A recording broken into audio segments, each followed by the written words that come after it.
Welcome everyone to Best Wedding Ever. We're Nicole and Alex. We help new and novice officiants plan and officiate perfect, personal wedding ceremonies. So if you have a question about how to turn your ceremony chaos into the best wedding ever, let us know in the comments.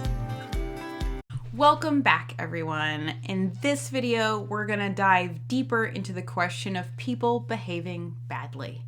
Now, we've gotten a lot of questions from officiants who are worried that someone will share their thoughts and opinions at an inopportune time during the ceremony. Some people will call this an outburst. Yes.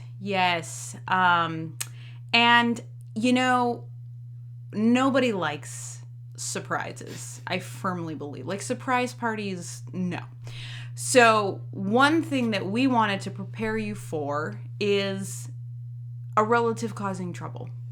And you might have somebody in mind already who might be on that road. We all know who they are. We all know who they are. Or it might be a dark horse, the quiet ones. That's true. So we're going to just go over briefly some strategies that you can use to help you prevent an outburst or to mitigate one that happens spontaneously. So first off, here's the deal. It takes a lot of nerve for somebody to get up in the middle of a wedding ceremony and start some chaos. Or a lot of drinks. A lot of drinks. Or a lot of Beware nerve. the open bar before the ceremony. Yes, it's a double-edged sword. But if you're sincerely worried, don't pretend you're not worried. Like, if somebody's already grumbling and you're like, don't pretend that you don't have that feeling that they might start some trouble. So what should they do? I think that the best defense is a good offense here, if I could use some random sports metaphor. Our favorite. Random pulled from the goalposts. So let's form a huddle, let's say.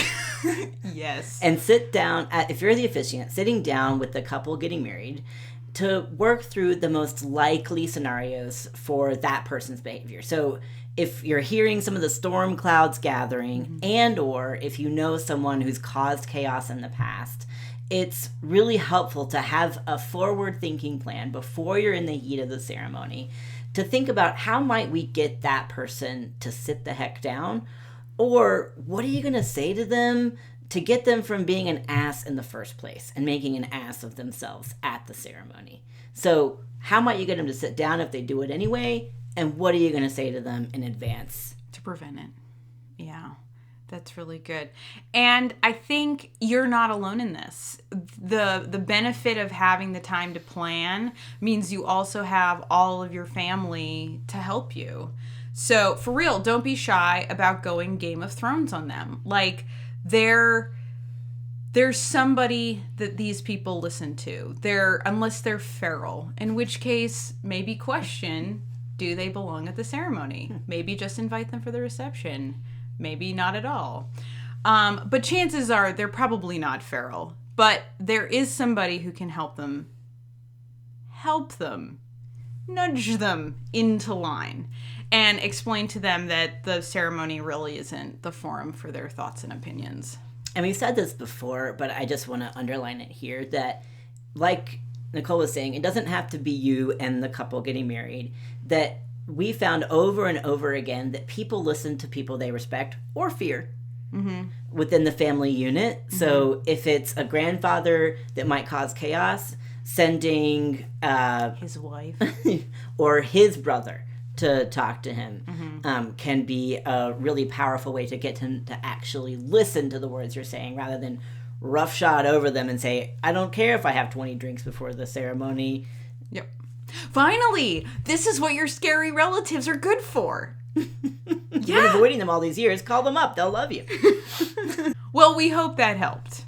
And all kidding aside, trust your gut on this and use the time that you have before the ceremony to make a plan, and then use your resources, your family resources, the people that you love and respect and that are willing to go to bat for you to help kind of keep the peace, keep the calm. And it's not any stretch of the imagination for people to understand they're expected to behave while someone else is getting married. Like, that's not a new thing. We didn't invent that. That's pretty much since the dawn of time. You don't even need to bring your dragons or your sword and shield. No.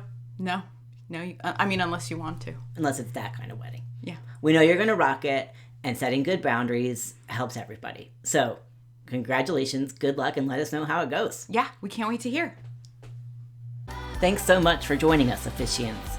If you have a question or a tricky situation we might help you navigate, please reach out by leaving a comment below or emailing us through our contact form at rebelheartrituals.com. We're so proud that you are taking your officiating responsibilities so seriously, and we're glad you're ready to rebel against should to create the best wedding ever. See you next time.